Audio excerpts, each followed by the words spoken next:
Okay, so apologies, I'm already a little bit far into this, but we're addressing the SOS Tele malfunction visit workshop on, this is the 2005 E55 AMG. I would assume that this translates over to other E-series W211 chassis.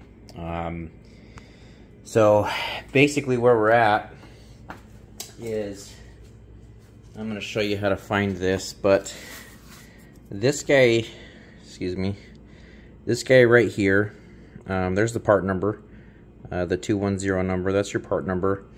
So this guy right here, I'm going to show you where to find it. It's in the trunk, over here on the left hand side. This is a, I think they call it a duplexer, but essentially what it is it's a splitter for the antenna, the GPS antenna, and tele-aid system that the car works off of. So what ends up happening, and you can see on this one, if you look real close, water wicks down the wire, okay? And that water, as you can see, it's gotten all the way inside this guy here. Now you can buy one of these brand new, or in my case, I was able to find a good used one. As you can see, this one has no corrosion. It's nice and clean. So we're using this guy.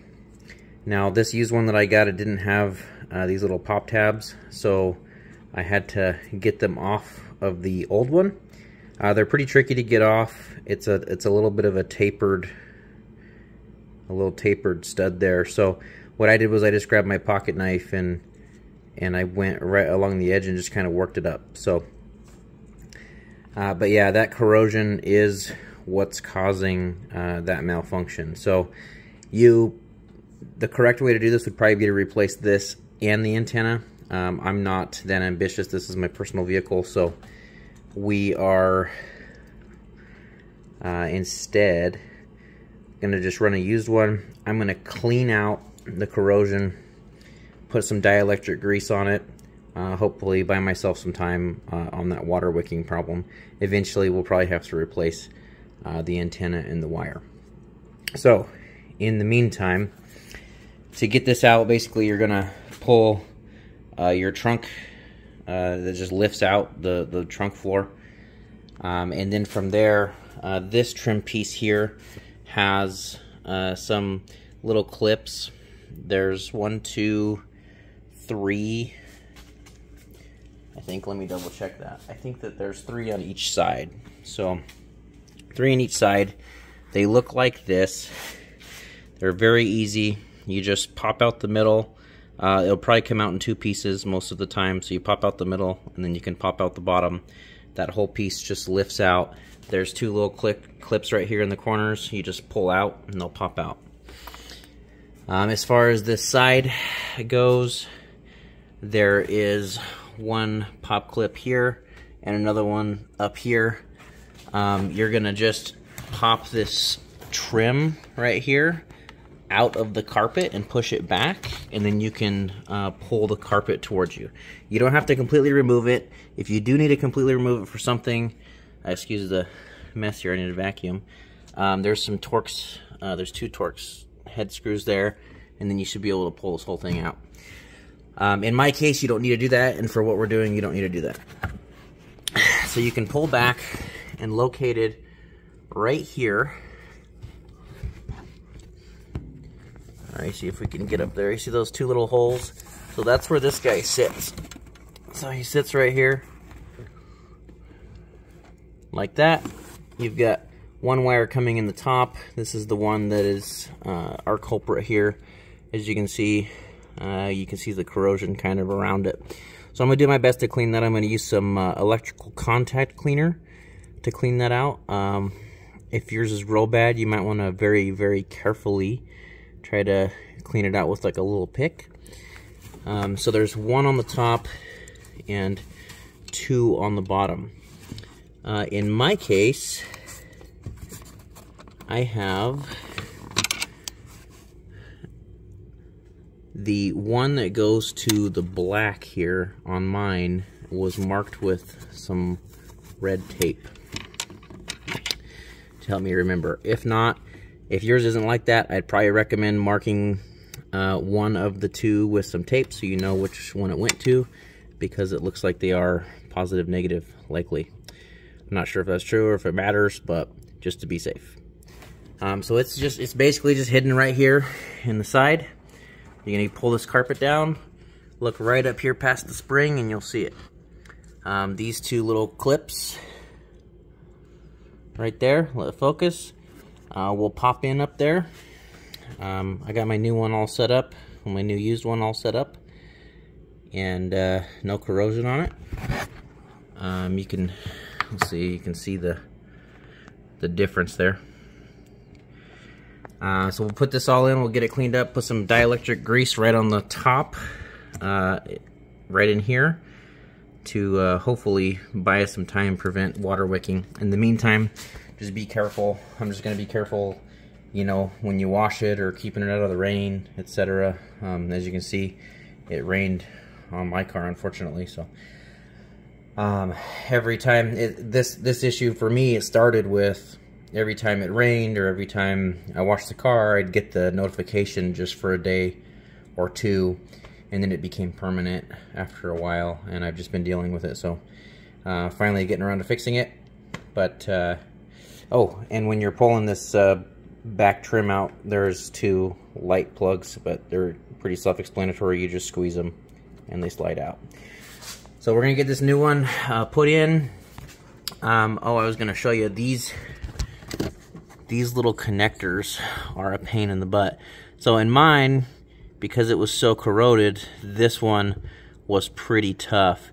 But the way they're designed is you just squeeze those wings right there, and it should give you enough to release. If you got some needle nose, use them. It's gonna make life easier, but you can see you just squeeze those wings that are sticking out at the top right there. You should be able to pop that guy out. I used some needle nose and grabbed the top. If it's fighting you, just be real careful. Squeeze, and then in my case, the top one was stuck because of the corrosion. I squeezed and then I wiggled a flathead underneath the edge and just kind of worked it until it broke free, but it did lock into that little indent there. So that's the duplexer. So we're gonna get this replaced, put this all back together, and hope that our message is gone. Alright, so quick update here. So I'm cleaning this out, and I'm noticing by looking above here that it looks like the water is actually wicking. I wasn't sure if it was wicking inside or outside. So we're going to do some dielectric grease, but judging by these watermarks, looks like the water's been wicking likely outside the wire. So what I'm probably going to do is, after I get this back together, I'm probably just going to smear a little bit of RTV just around the top, the outside top there, just to kind of give it an apron to try to prevent water from getting back down in there. So yeah, I got these other two already clicked on here, and they just pop right in. And then like I said, we're still going to do some little bit of dielectric grease, pop it together, silicone that a little bit, pop this thing back in its home up there, and hopefully we're home free.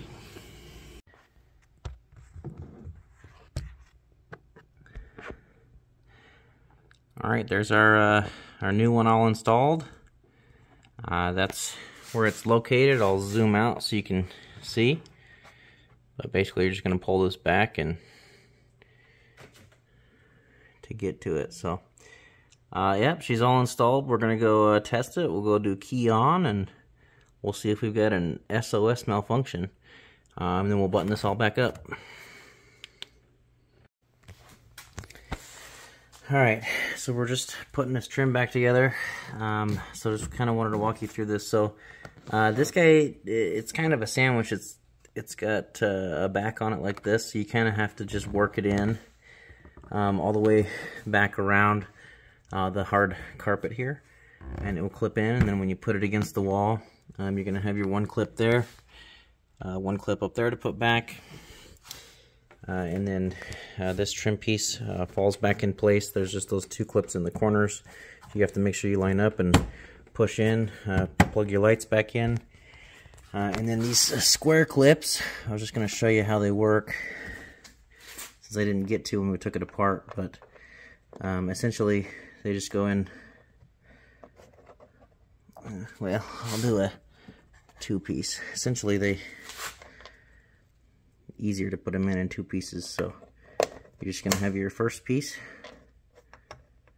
and then your second one, just push it flat. So you're going to get your 3 on each side. There's 1, 2, and 3 on each side, so 6 total. And then put your floor back in and you're done. There we go, we're running. No more error code.